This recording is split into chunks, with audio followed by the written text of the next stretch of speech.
الرحمن الرحيم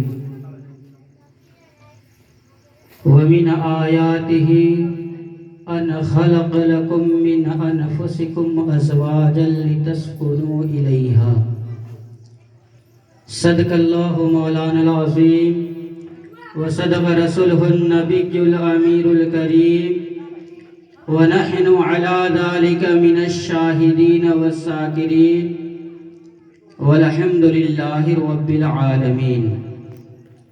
سب سے پہلے ہم اور آپ مل کر اس آقائے نامدار مدنی کے تاجدار دونوں عالم کے مالک و مختار جن کے بارگاہ میں صبح 70,000 فرشتے اور شام 70,000 فرشتے حاضری دیا کرتے ہیں، آئیے اسی احمد مصطفیٰ محمد مصطفیٰ صلی اللہ تعالیٰ علیہ وسلم کی بارگاہ بے کس پناہ میں جھوم جھوم کر درود پاک کا نذرانہ عقیدت پیش کریں۔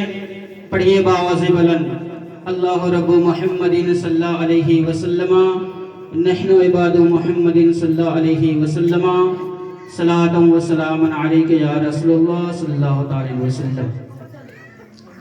محترم حضرات، شاعر کہتا ہے کہ زندہ ہے جن کے دل میں محبت رسول کی، زندہ ہے جن کے دل میں محبت رسول کی، جانے نہ دے گی آگ میں رحمت رسول کی۔ زندہ ہے جن کے دل میں محبت رسول کی، جانے نہ دے گی آگ میں رحمت رسول کی، بیٹی غریب باپ کی بے موت مر گئی۔ آپ پوچھیں گے کیوں مر گئی؟ کہ آج ہم نے دہیز کو اتنا زیادہ ڈیمانڈ کر دیا، آج ہم نے اتنے زیادہ فرمائش کر دیا ہے کہ جن باپ کی بیٹیاں 5 یا 3 یا 4 ہیں، وہ باپ غریب ہے، اپنی بیٹیوں کا شادی نہیں کر پا رہا ہے۔ وہ لڑکی کیا کرتی ہے؟ دیکھتی ہے میرا باپ غریب ہے، میری شادی نہیں کر پائے گا، تو کبھی زہر کھا کے، کبھی پھسری لگا کر، کبھی نہر میں کود کر، کبھی کہیں دوسری قوم میں چلی جاتی ہیں۔ وجہ یہ ہے کہ آج ہم نے دہیز کو اتنا زیادہ کر دیا ہے۔ اس لیے شاعر کہتا ہے کہ بیٹی غریب باپ کی بے موت مر گئی۔ ارے کچھ لوگ بھول بیٹھے ہیں سنت رسول کی، کچھ لوگ بھول بیٹھے ہیں سنت رسول کی۔ محترم حضرات، میں نے خطبہ مسنونہ کے بعد جس آیت کریمہ کی تلاوت کرنے کا شرف حاصل کیا ہے، رب کائنات اپنے قرآن پاک میں ارشاد فرماتا ہے وَمِنْ آيَاتِهِ أَنْ خَلَقَ لَكُمْ مِنْ أَنفُسِكُمْ أَزْوَاجًا لِتَسْكُنُوا إِلَيْهَا۔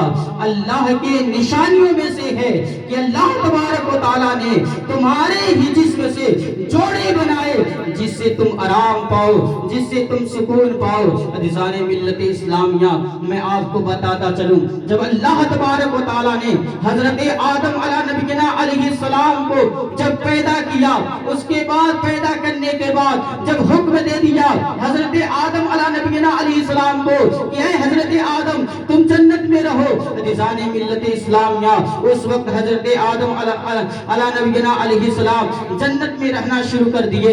اس کے بعد ان جنت میں وہ تنہا تھے، اکیلے تھے، انہیں تنہا پن کا احساس ہوا، انہیں اکیلا پن کا احساس ہوا۔ عزیزان ملت اسلامیہ، حضرت آدم علیہ نبینا علیہ السلام کو جب اجنبیت کا احساس ہوا، ظاہر سی بات ہے کہ کوئی بوڑھا باپ ہو، کوئی بوڑھی ماں ہو اور اس کے بیٹے ہو، اپنی بچی کو لے کر کہیں دور چلے گئے ہوں، بڑا سا مکان بنا دیے ہوں، اس بوڑھے ماں باپ کو اس بڑے سے مکان میں رہنے کا حکم دے دیے ہو، تو اس بوڑھے ماں باپ سے پوچھا جائے گا اے بوڑھے ماں باپ بتاؤ یہ بڑے سے مکان میں تجھے سکون ہے کہ نہیں ہے؟ وہ بوڑھے ماں باپ کہیں گے ہمیں کیسے سکون ہو سکتا ہے؟ آپ بتائیے، جس اولاد کے لیے ہم نے اتنی محنت و مشقت کی دیا ہے، جس اولاد کے لیے ہم نے اتنا بڑا سا مکان بنایا ہے، وہی اولاد ہمیں دھوکہ دے دیا ہے، وہی اولاد ہمیں چھوڑ کر کہیں دوسرے جگہ جا کر رہ رہا ہے۔ عزیزان ملت اسلامیہ، اس باپ سے پوچھا جائے گا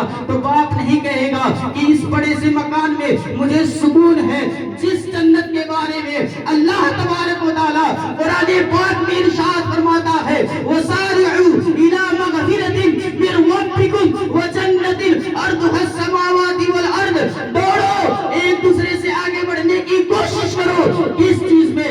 اللہ کی مغفرت حاصل کرنے میں، اللہ کی جنت حاصل کرنے میں، جو جنت زمین و آسمان سے بڑا ہے۔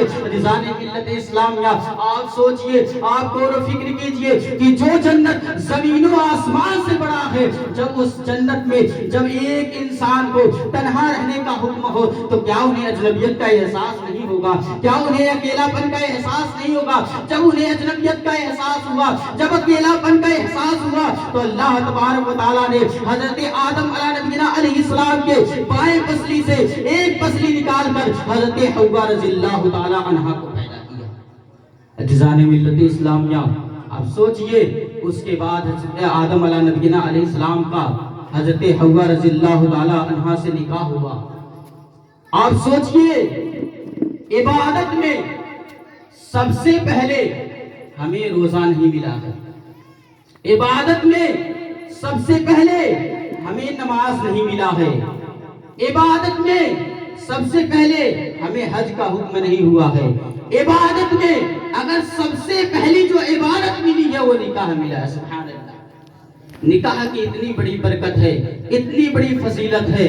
میں آپ کو بتاتا چلوں کہ اللہ کے رسول صلی اللہ علیہ وسلم ارشاد فرماتے ہیں جو انسان نکاح کرتا ہے اس کا آدھا ایمان محفوظ ہو جاتا ہے۔ سبحان اللہ، آدھا ایمان مکمل ہو جاتا ہے اور آدھا ایمان کے لیے وہ اللہ سے ڈرتا رہے۔